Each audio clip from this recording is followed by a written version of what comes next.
This episode contains graphic descriptions of crime scenes which may be disturbing to some listeners. Today we bring you the story of two young men who set out to serve their country with courage and conviction, only to become the unsuspecting victims of a monstrous crime. Their journey led them to one of the most breathtaking places on Earth, and into the heart of a darkness no one saw coming. This is APB Cold Case. Here's your host, former police chief Mark Spahn. Our story begins on the Hawaiian island of Oahu, a tropical paradise of white sandy beaches and swaying palm trees. But back in the 80s, there was another element to the island. Something dark lurking under the surface. It was Saturday, September 6, 1980. A layer of clouds hung over Marine Corps Base, Hawaii, located at Kaneohe Bay on the southeast side of Oahu. But the overcast skies did nothing to dampen the spirits of 21-year-old Lance Corporal Larry Martens, who, after working all day, was looking forward to going out for some fun. That evening, he left the base with 19-year-old Lance Corporal Rocky Padilla in a blue two-door Buick Skylark.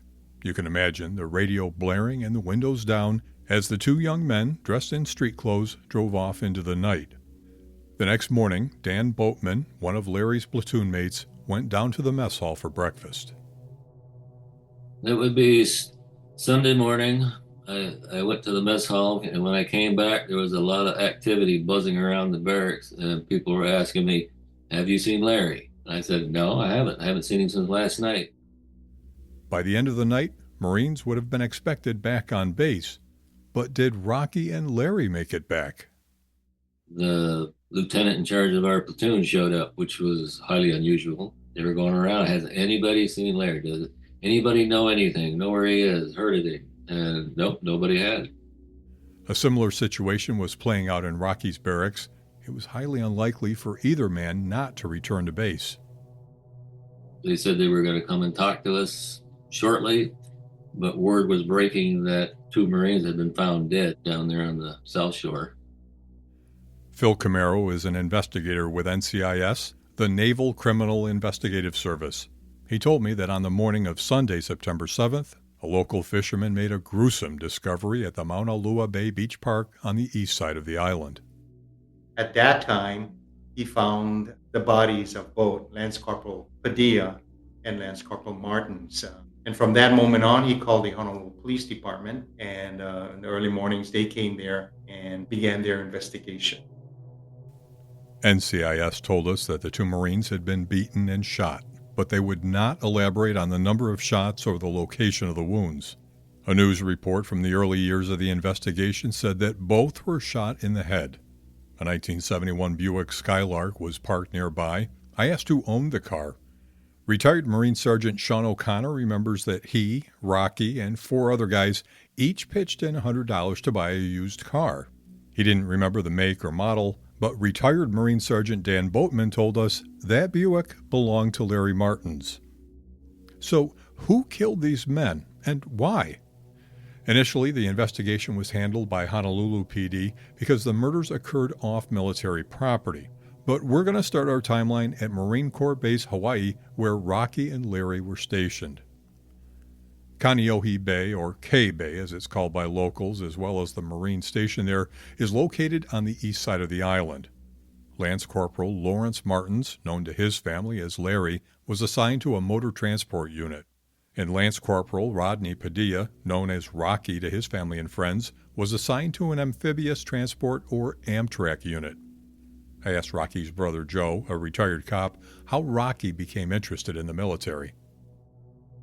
Rocky saw a way of bettering his life by going in the Marine Corps. He entered in 1979, graduated high school in 1978, and when the Russians invaded Afghanistan in 1980, he was part of the contingent that was out the coast of Pakistan, accompanying USS Nimitz for 6 months, waiting to see what was going to happen during the whole Afghanistan war at that point. Rocky was good about keeping in touch with his family. Yeah, Rocky was a good letter writer and much better than me. You know, I still have all his letters. My mom wrote quite a bit with him. So, yeah. Oh, yeah. You know, it's when he was on board the ship, when they were off the coast of Pakistan, he wrote back and They were, it was like a media blackout for them. They had no idea that the world even knew they were there. And so he would write back, say, does anybody know we're here? Does anybody know what we're doing? Do people care about us? I assured him and said, yeah, we understand what you're doing, Rocky. What you're doing is meaningful. And we're really proud and appreciate what you're doing out there. And so that was important to him, that the world knew that they were in harm's way out there. I'll tell you, he was a gung-ho guy that was always first to the door and everything. And they were deployed, but they didn't see action. They went back to Hawaii, and where they're based. Joe told me that Rocky enjoyed his time on the island. While he was there, we have some information that he sent back that he volunteered for the Boys and Girls Club. It might have been some minor things to the Marine Corps, but he was spending time with kids there. Rocky was one of these guys that was into everything. He was into music. He was into taking pictures. He was into sports. And I think what Rocky had was a keen sense of service for his country. Wanting to go in the Marine Corps, of all the branches to go to, he went to one of the most difficult. To become a Marine and be at the top of his class, he was, he had to put a lot of effort into it. So he wanted to do that. Rocky was not aggressive, but very persistent in trying to do the best he could. He never took the easy way out. He was one of those guys that he'd see you on the street. He'd say, hey, what are you doing? He would just talk to everybody. And I think that's probably one of the reasons he's so popular with girls. They all liked him. I think he was just a good all-American kid that wanted to progress and serve his country. Retired Marine Corps Sergeant Sean O'Connor was stationed with Rocky at Kaneohe Bay. I was in Amtrak. We were all in Amtrak, amphibious assault. So Rocky was in my platoon. I can't remember the name of which platoon we're in, because you're in 3rd Herd. So 3rd Platoon, 2nd Platoon, 1st Platoon, and 4th Platoon. You move all over. You go out with the Navy for 6 months at a time, and you travel the world. So Philippines and Africa and Korea, we did all that. I do have a picture of him on ship, but I can't remember taking it. Yeah, I would have met him maybe within 6 months. It sounds like he was about 6 months younger than me, so that would make sense.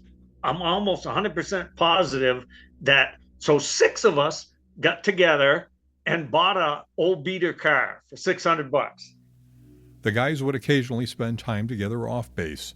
Sean remembered one of those times. And so the last time I ever saw Rocky, we went to a Blue Oyster Cult concert. So it must have been 81, something like that. Well, my guess is we all had keys because everybody pitched in $100. So we go to this concert, and the concert gets over, and we go to leave, and the car's gone.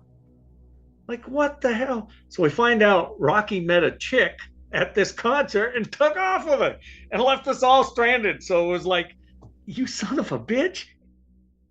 The next day, Sean went back home to Vermont on leave before he had a chance to see Rocky.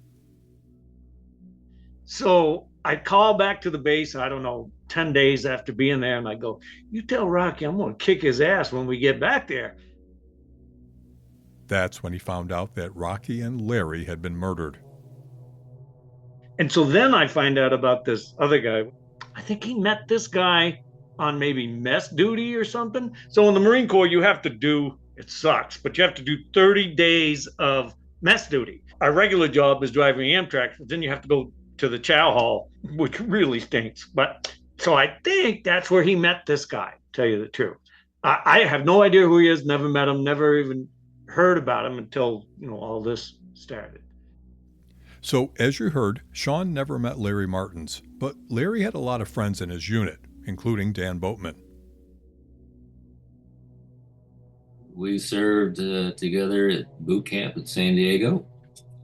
He was in platoon 3059 and I was in 3058 India Company. We were both signed to the 3500 MOS specialty, which is motor transport, which was layman's terms being a truck driver. We attended school there on Oahu, on the Kaneohe Marine Corps Air Station. There was a group of 4 of us that grew close. I know 3 of us were at least from the Great Lakes region. I was from Michigan, and Daryl and Larry from Wisconsin, and then there was the 4th Michaelis. I forget where he was from, but the 4 of us kind of formed a little bond together. At that time, we were assembled and housed the same barracks because we were preparing for the next Western Pacific deployment. And Dan Boatman still remembers his friend Larry. He's goofy, fun-loving, could sleep with his eyes open. Like to do things. We did a lot of things there in Oahu. Just a great person, free-spirited, fun-loving. Well, I was looking for a picture last night that we both took a trip over to Pearl Harbor to see the Arizona Memorial. I've got a picture of him. He was trying to lean back out of the way of my camera, but I caught him. I did a lot of sightseeing, things on my own, and I found other people that wanted to do what I did, like Larry did that one time. We went to Pearl Harbor, we'd do that. Dan remembered the last time he saw Larry.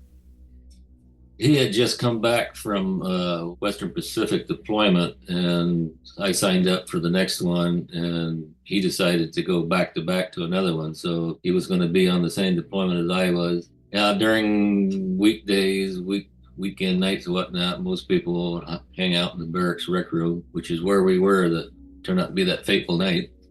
He'd been asking me if I wanted to go with him, and I thought, holy cow.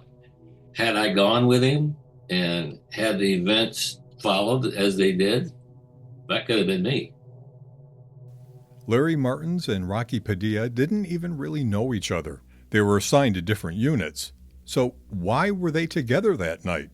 Well, in September 1980, both men were taking their required turns on the dreaded kitchen assignment known as mess duty.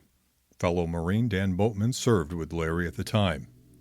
I wasn't aware that he was assigned to that, but yeah, the lower-ranking individuals would be selected for mess duty. Usually it's a 30-day stint. And when I got to the base, they tagged me for that. Again, here's Rocky's older brother, Joe. Rocky was an Amtrak driver, so working in the kitchen was not his forte, but I guess at that time they had all the young Marines had to take their turn doing KP duty, and that was his, and he met Larry Martens while doing KP duty. Larry worked, I think, in the motor pool, so they didn't know each other. They never really worked with each other, and Larry was looking for somebody to go hang out with and go out that night, and he asked Rocky if he wanted to go, and Rocky agreed to go with him in Larry's car, and that's pretty much how they got together that night. It wasn't pre-planned or anything. Funny, because of all the people that could have gone out with Larry that night, Rocky went out with him, because, you know, Rocky was always look for something to do. He's a busy guy. Friend Dan Boatman shared his recollection of that night and his friend Larry.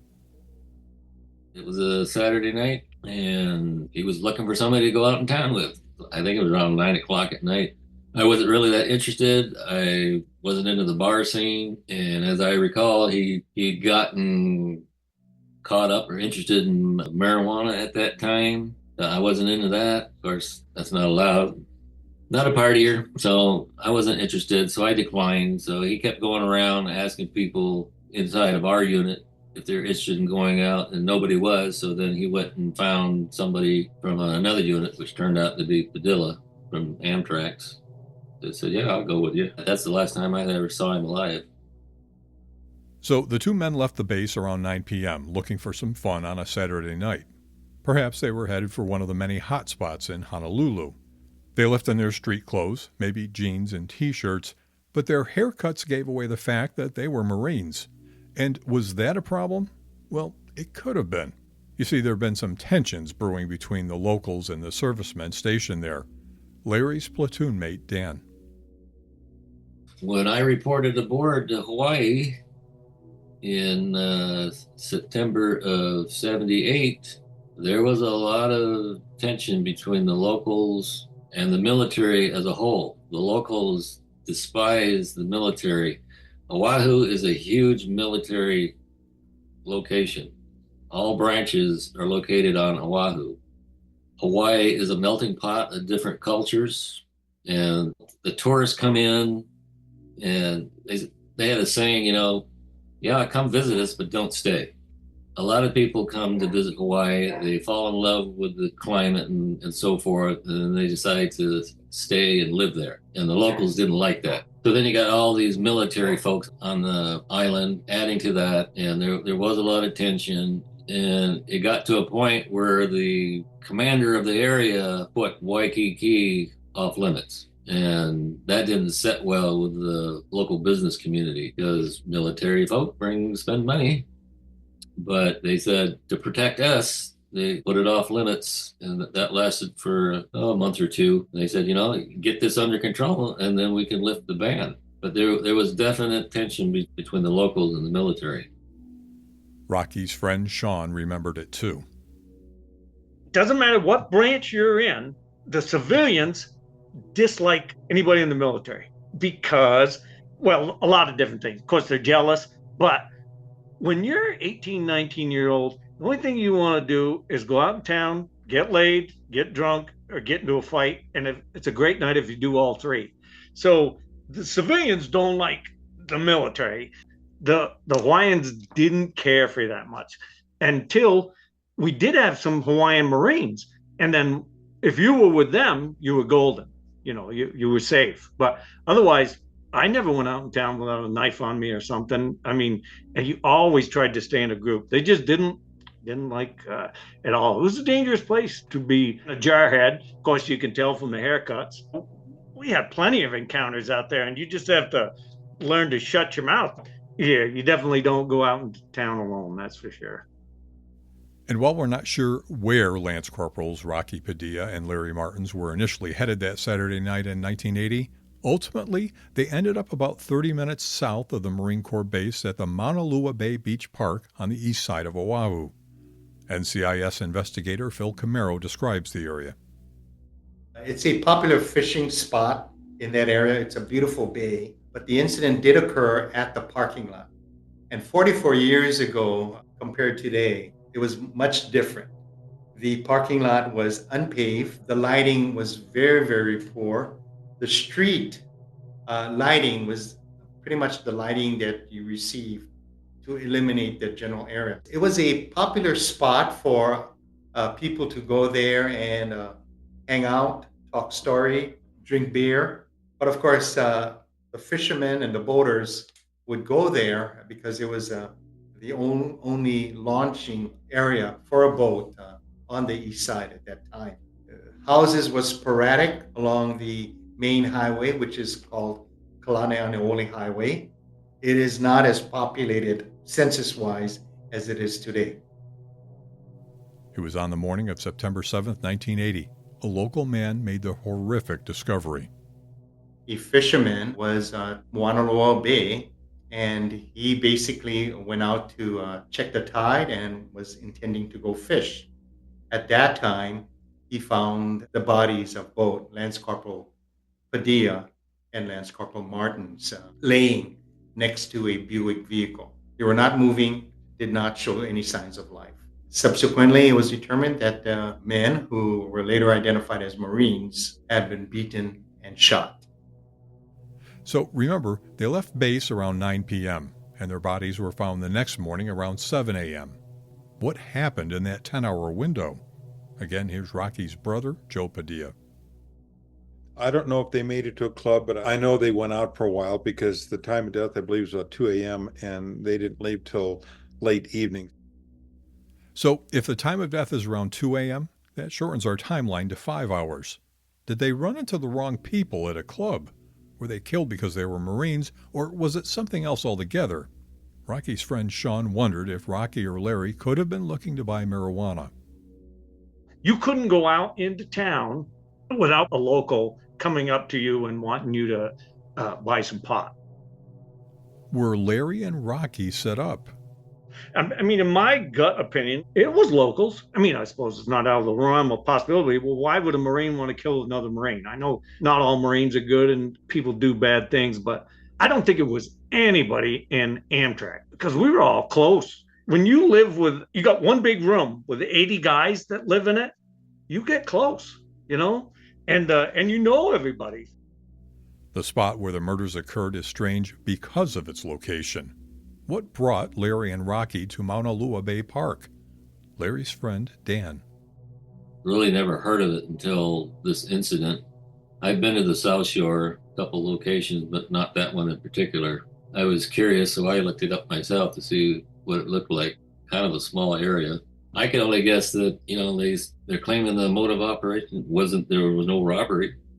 They still had their money and wallets. The car wasn't stolen. And my guess is one that the news didn't raise. Like I said, he recently got involved on his own or by somebody else with marijuana. I'm thinking maybe a deal went bad. That's my guess. You would think with two people you're safe. I'm sure that's what they were thinking, but you can never be safe. What are you going to do against 6 or 7 guys? And who knows if that's what it was. Again, here's Rocky Padilla's brother, Joe. Rocky was in pretty good shape, and so it would have taken a bit of effort to control him. And if there's 2 Marines, they would have had to have some type of either force numbers or something that would overcome them. Which lends itself to one theory that there could have been multiple assailants, or a surprise attack with lethal force. I asked Special Agent James Curry of NCIS Hawaii. Yeah, so I won't talk about what was uncovered at the scene or what evidence might lead us to think this, but you have to keep in mind, these were 2 young, very fit, trained United States Marines. It's probably highly unlikely that one person was able to take them both. So the investigation back in 1980 was led by Honolulu PD, but after an intense crime scene investigation, including several interviews, no suspects were identified. Today, NCIS has the case, and they're leveraging new investigative techniques, along with fresh eyes, to see if they can get answers. Again, here's NCIS Special Agent James Curry. So this case came to NCIS around 3 years ago from the Honolulu Police. And Honolulu Police have been a great partner in this investigation, and they also did a great job investigating the case from its inception. Unfortunately, it ran cold just based on leads and people moving and things like that. And eventually NCIS picked up the case.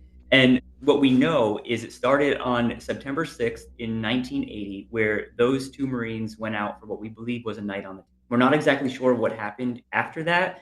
We do know, obviously, that they were found dead the next morning in Hawaii Kai. We don't know what the circumstances were. Also on the case is Phil Camaro, an investigator with NCIS who we heard from earlier.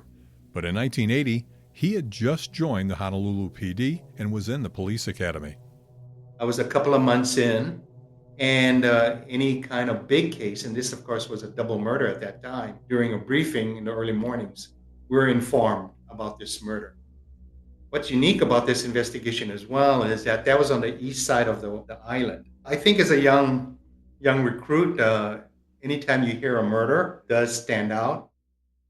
When Phil Camaro retired from Honolulu PD, he went to work for NCIS, and interestingly, the case that he first learned about in 1980 was now on his desk at NCIS.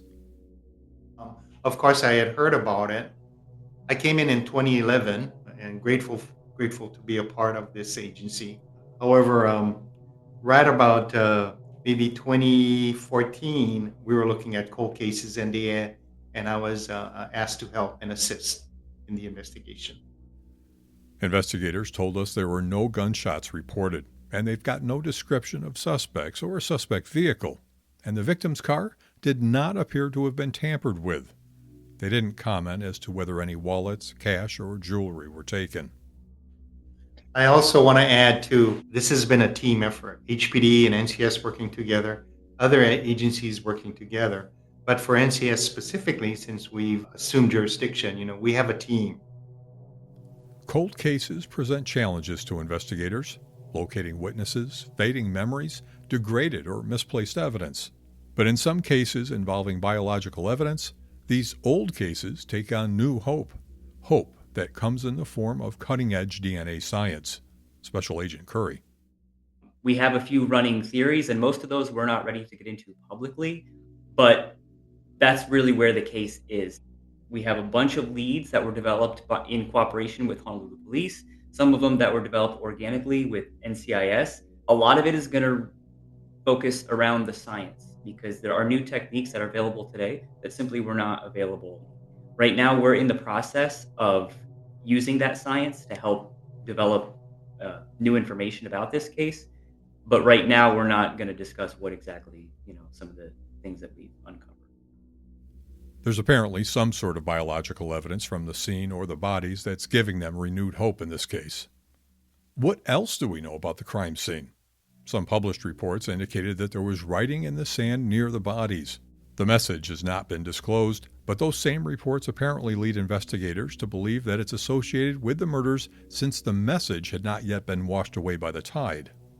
Was it a message by one of the killers or by a witness?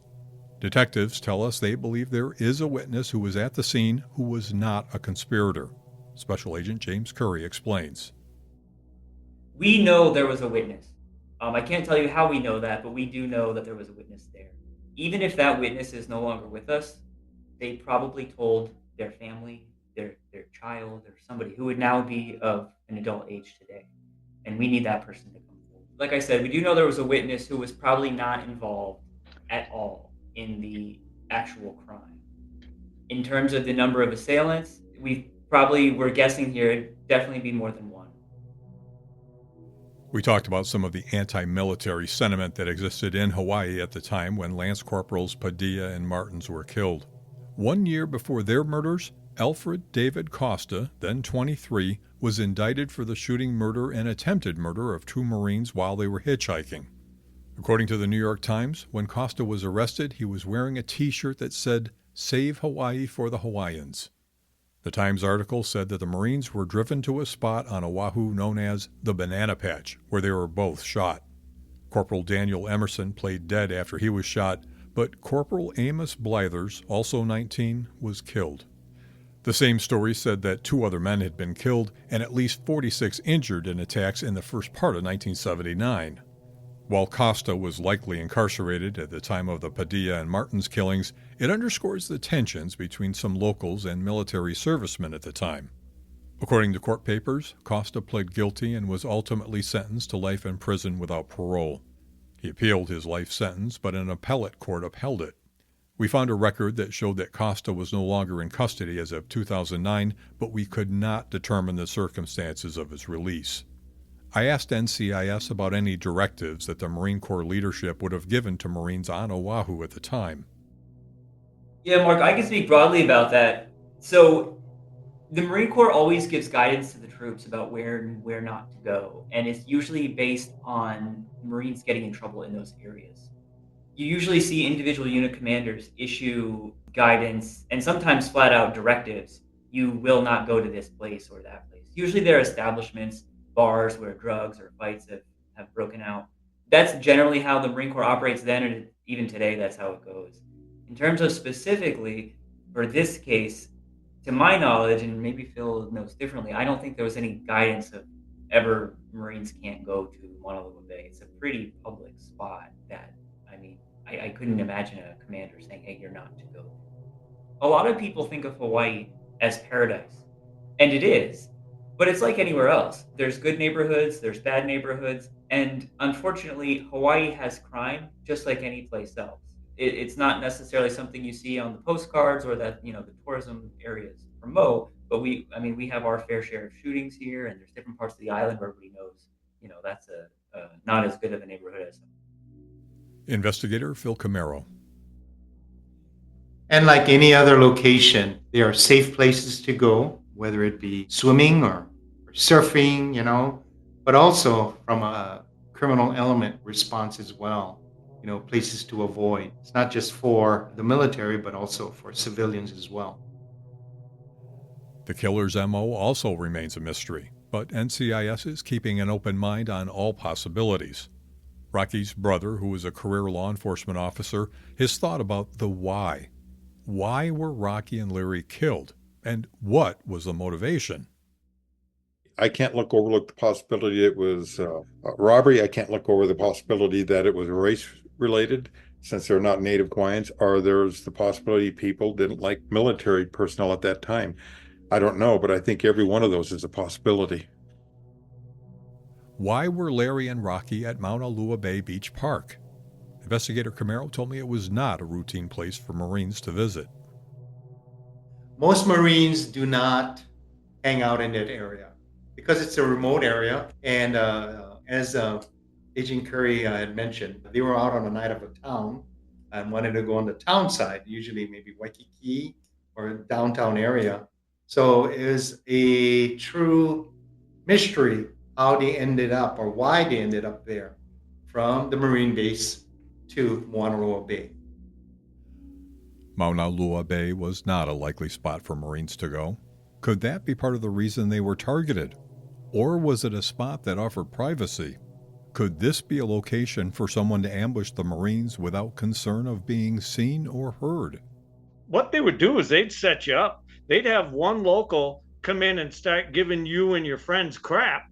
And then if you got back to them, all of a sudden you were surrounded. And while there's still pockets of animosity between locals and the military, Special Agent Curry doesn't necessarily believe that alone was the motivation to kill. I do think there is probably a general animosity between locals and the military or anybody who's looked at as an outsider. Now, whether it rises to the level of killing them for that reason alone, we don't think so. There could have been that with other things, but we're just not sure. We do think it's hard to believe that a gang of local Hawaiians just killed 2 Marines simply because they weren't from here. You know, you're not from here kind of thing, where you'd even encounter that on the mainland. I think as investigators and just, using common sense, there would have to be some other event that would trigger, murdering 2 Marines. The passage of 4 decades has not lessened the sadness of the family and friends of Larry Martens and Rocky Padilla. The young Marines were ambitious, motivated, just starting their professional lives. But if we could at least have some closure on the case, I think that would help quite a bit. We can find out what happened, find out who's responsible, and if justice can be served, I hope for that. But it's been 43 years, so and my mom's had a difficult time with it. Unfortunately, she was, I think, 45 at the time. Now she's 89, and she's waiting. And she's experienced some health problems recently, and so I've been in contact with the NCIS agents and said, my mom doesn't have a long time. And if there's something we can do, really appreciate it. I'd like to see some movement while she can still appreciate it. I think it would give me some peace.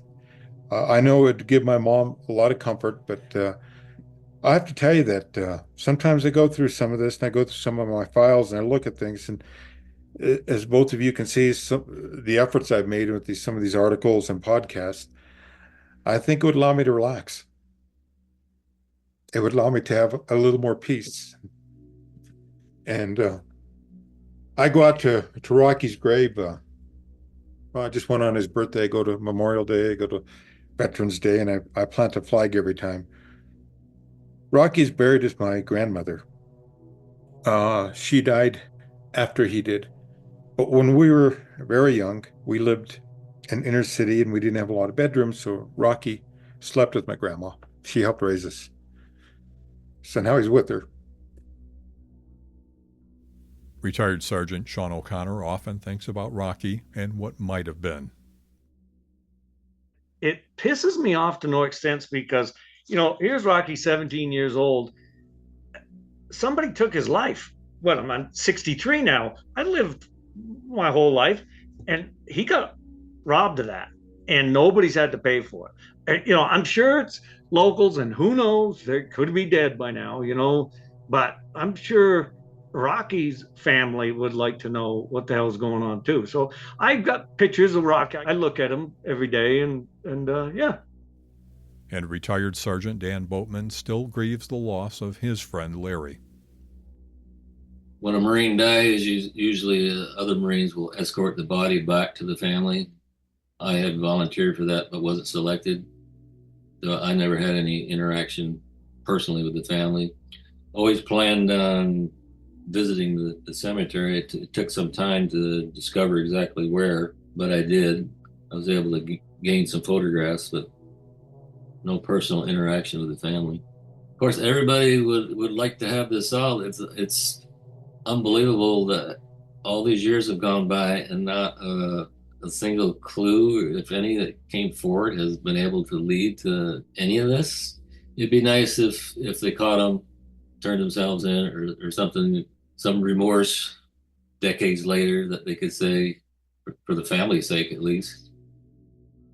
Investigators believe there's an uninvolved witness who might hold the key to this case. NCIS investigator Phil Camaro. We need someone to come forward and do the right thing. We do know that with cold cases, relationships do changes, whether they knew the assailants, whether they had some kind of loyalty to them, or maybe just out of fear, they're afraid to come forward. So it's going to take courage for them to come forward. But we're talking about the resolve of two human beings, two of our best of the best, our Marines. We also believe from the crime scene, and we had mentioned this in other news releases, that we have reason to believe that someone was there at the time of the incident. We're hoping that this person or persons would come forward. Rocky's brother Joe is doing all he can to spread the word in hopes of getting a witness to come forward. There has to be somebody in the prison systems. There has to be somebody on the street. They're in their 60s now, because I do feel that there are several people involved in this are still alive, because Honolulu is an island and everybody knows each other there, I found. The crooks know the cops. I just know that if the right person is contacted, maybe they're at a point in their life where they no longer have relationships with other people, but they heard something or know something, I'm hoping they'll come forward. NCIS, graciously enough, is offering a reward, and there are people there to contact it. At Honolulu Crime Stoppers, it's on their case. They can call Crime Stoppers, which I keep putting the number out there. But every month they do a posting on Rocky's Facebook page, Justice for Rocky Padilla. And I hope as many people as possible can access that page and look and help us out on that. So that's what I'm hoping for, that one person will hear like your podcast and say, you know what? I remember my cousin was talking about this, or whatever we can do. It's just getting that exposure out there. So that's my hope. I asked NCIS investigator Phil Camaro what he wants to say to the person or persons who killed these two Marines. I would plead to their humanity. We all make mistakes. We're talking 44 years ago, and our beliefs, what was most important to us then, it can change. I would ask them if this happened to a member of their own family, if this had happened to a brother or a son or a colleague or a friend, and now it's decades later, I would ask them to search their souls and think about that. And all of us need some resolve. I can only imagine the guilt that they're going through. Someday they're going to meet their maker, and I would appeal to that sense of their heart to have the courage and do what's right while there is still time. Investigator Camaro also has a message for the families of the victims. I want to address the family.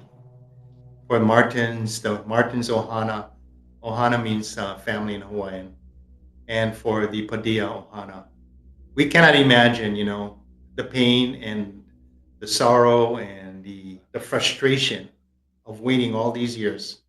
But I do want to thank them. I really believe I speak for James, because we've talked about this, right? It really is for the family as well. And of course, Lance Corporal Martens. And a special recognition and thank you to Joe Padilla, the older brother of Rocky. Just his perseverance and his heart to do what he can to help solve the murder of his younger brother, his baby brother.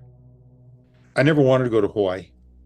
My wife went out there with a bunch of friends on vacation because I wouldn't go. I knew that I couldn't enjoy myself when I was out there. The anxiety and the trauma of losing Rocky, I wouldn't be able to handle it. So when NCIS called me in 2016 to go out there and participate in the joint press conference with them and HPD, I was a little hesitant at first, but I knew that it's what I could do, the only thing I could do to help Rocky. So I went out there, and Phil Camaro, the investigator from NCIS, took me to the crime scene. And Phil's a very religious man. We said prayers, and he threw a Hawaiian lei with prayers for Rocky at the death site. And it made me feel good because I saw that it was a beautiful location where Rocky died.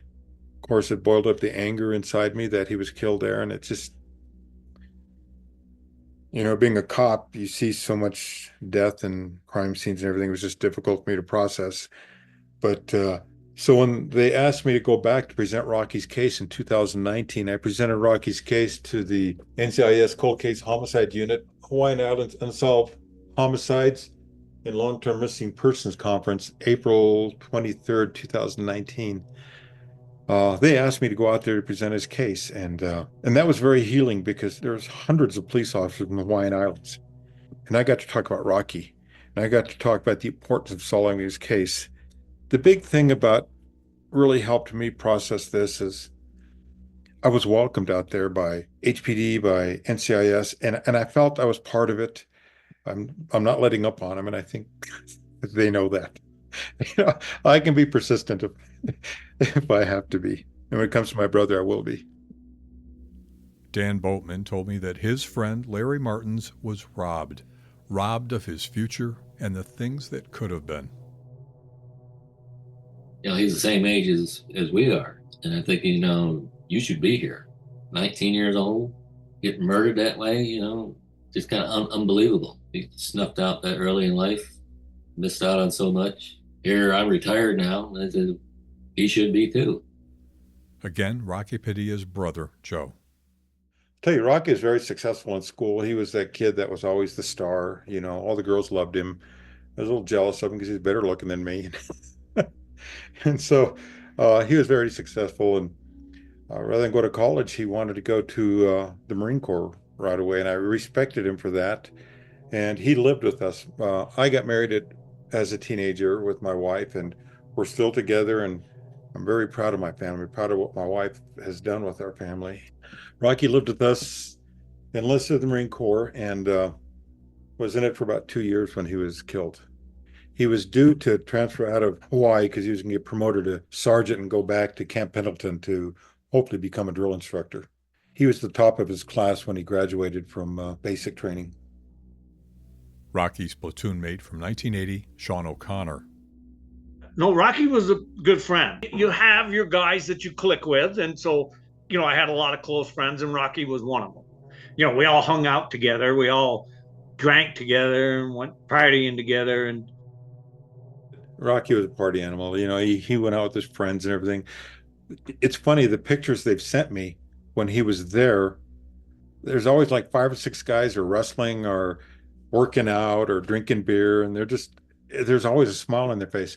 Well, Rocky liked it there, but I think he knew to advance he had to go back to Camp Pendleton. Being the bigger brother, I know he looked up to me, and he wanted to get in law enforcement. He used to tell my mother all the time that he wanted to be on a SWAT team, and that's when that TV program SWAT first came out in the late 70s, and CHIPS and all those programs were there. And so he wanted to get in law enforcement, and I encouraged him. It's been over 45 years since these 2 Marines were murdered, but they have not been forgotten. I still run into people, and everybody I speak to about Rocky, they smile and they laugh. Like, oh, Rocky was crazy. Rocky was such a good guy, and he was crazy and everything. And so he wasn't shy. I think he would have done well in school. He had a couple of girlfriends that I think he broke their hearts when he left and went off to the Marine Corps because my mom heard from them. And he had a girlfriend that he'd left, and he had a bunch of pictures of her. And he never got him back to her because she sent something to him in Hawaii. So I would say about 15 years after he was killed, I went to a call in Denver at a mall. I'm sitting there and I'm asking this lady her name. And she told me, and I said, "Do you recognize my last name?" She looked at it because I recognized her name, Jolene. And she looked and she started crying because she found out I was Rocky's brother. I was able to return all her pictures and everything to her, which really helped her because she said she lost all her pictures in a fire at their home. So she was able to get back a lot of the pictures she no longer had. So that was a meaningful time. As you can tell from the family and friends who talked about Rocky and Larry, these young Marines had already touched so many in such a short time. Who knows what they would have done, could have done in the future? And like their fellow Marines told me, Rocky and Larry were robbed of their lives, and so was everyone else who knew them. Special thanks to NCIS Hawaii, to former Marines Dan Boatman and Sean O'Connor, and to Joe Padilla and his wife Yvonne. And check out our photos and show notes at apbcoldcase.com. There's a $10,000 reward for information leading to the arrest and conviction of the persons responsible for killing Lance Corporals Larry Martens and Rocky Padilla.